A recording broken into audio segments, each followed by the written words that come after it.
Welcome back.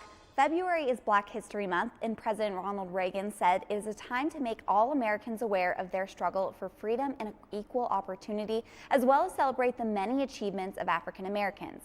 Tonight, Joey Taylor joins us from Great Falls with a look into the diverse history of the Electric City, specifically one jazz club that, in a time of segregation, was bringing everyone together with music for nearly 3 decades.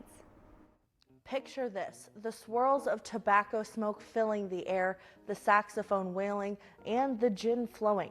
Those are the pictures painted in the memories of those who were able to experience a night at the Ozark.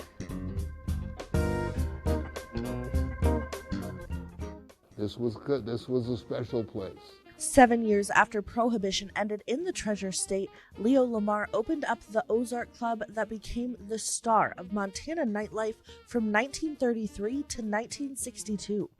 Great Falls at that time was booming. The base was building, Anaconda Company was still running, and we were booming. This was the social and entertainment center of all of Montana and southern Alberta.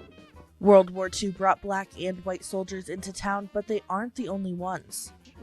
Bands and singers and comedians and so on could jump on the Great Northern up in, say, in Minneapolis or Chicago and ride it to the West Coast.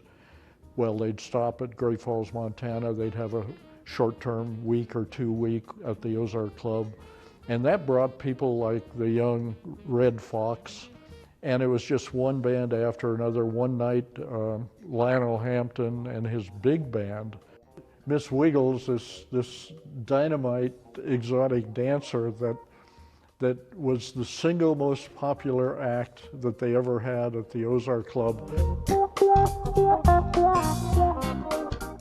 And those crazy shows in Miss Wiggles, and the lady that did the old twirl with the hula hoop. That's it, the flaming hula hoop. And the flaming hula hoop was an amazing thing. Miss Wiggles would put her head on the seat of a chair, grab the arms of the chair upside down, and do movements with her legs, dance movements upside down. It was something. But I kicked myself that I didn't try to get into the Ozark Club because so many young guys did. As Kaufman takes me back to the days where you could climb a steep staircase to get into the club, he tells me his favorite memory is his friends from around the state calling him up to say they want to go to the Ozark Club. Well, you came here because of the music. The music was dynamite. And to me, that's why I came here. The Ozark was unique in a time where segregation existed. Lamar emphasized that all are welcome at the Ozark.